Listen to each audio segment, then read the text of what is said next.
Une invitation inattendue, sous la forme d'un télégramme, arrive chez Antonín Dvořák. Nous sommes le 6 juin 1891.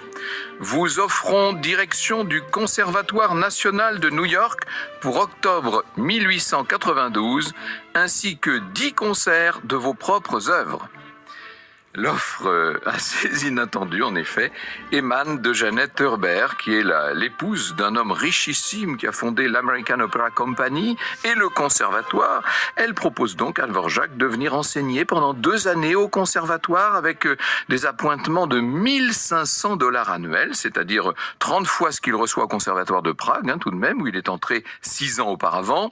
On lui demande de conduire chaque année 10 concerts de sa propre musique, dont 4 seraient donnés à New York par les étudiants qu'il formerait lui-même, et puis le reste dans un certain nombre de villes des États-Unis. En outre, il devrait superviser des répétitions d'orchestre 4 heures par semaine, et le reste du temps, il serait libre, ce qui lui permettrait de disposer de 4 bons mois de vacances par an. Autant dire que c'est une offre vraiment généreuse à tous égards.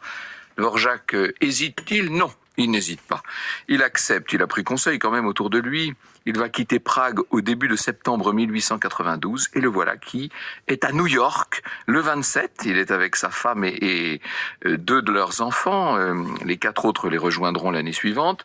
Il est magnifiquement reçu à New York. Il donnera le 1er octobre 1892 son premier concert américain au Carnegie Hall. Le programme comprend les plus importantes de ses œuvres récentes, la trilogie des ouvertures qu'on appelle Dans la nature, Carnaval et Othello. Le public est subjugué, tonnerre d'applaudissements. Voilà un séjour au Nouveau Monde qui parachève un véritable parcours triomphal. Lui qui était apprenti boucher à Nelausevsk va devenir directeur du conservatoire de New York. Vous imaginez ça ?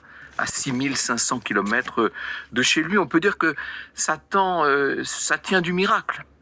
En envoyant sa lettre, Jeannette Herbert compte probablement sur lui pour aider la musique américaine à se trouver une identité. Il n'y a pas vraiment d'identité musicale dans l'Amérique de l'époque. La réputation du compositeur tchèque qui a été très applaudi en Angleterre, cette réputation a attiré l'attention tout autant que les événements politico-culturels qui se sont succédés dans cette décennie 1880 dans les pays tchèques, notamment la création d'un département tchèque de l'université, l'ouverture du théâtre national, la fondation de l'Académie tchèque des sciences et des arts. Bref, on peut dire que les Tchèques ont secoué victorieusement le joug germanique et qu'ils se sont fait un nom dans le monde. Franck Ferrand sur Radio Classique.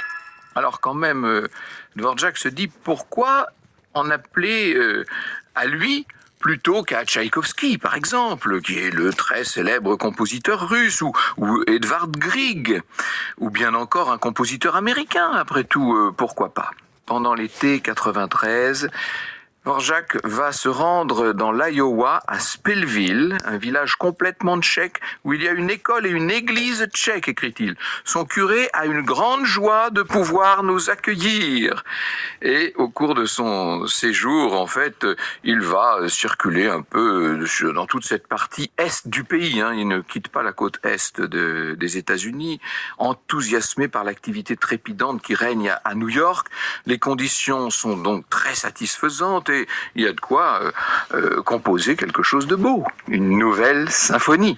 Dvořák s'absorbe dans les premières esquisses dès le mois de mai, c'est-à-dire que ça fait très peu de temps qu'il a vu arriver ses 4 autres enfants. Elle est jouée, cette symphonie, en répétition publique de la Société Philharmonique, qui va donc, le jour suivant, donner la première. Le premier chef à diriger la Symphonie du Nouveau Monde, vous avez bien compris de quoi nous sommes en train de parler, il s'appelle Antonín Seidl. Ce chef, cependant, voit dans le mouvement lent une peinture suggestive des prairies désolées de l'Ouest.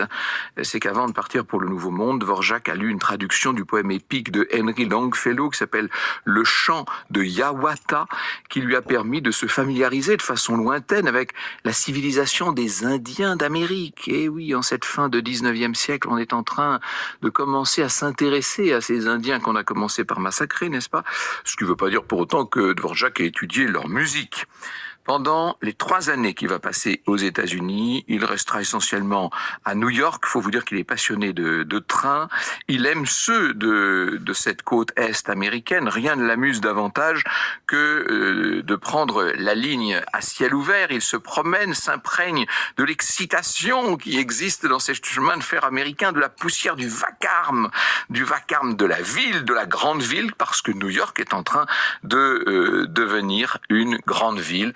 Vous avez compris que Dvorak est heureux dans ce nouveau monde.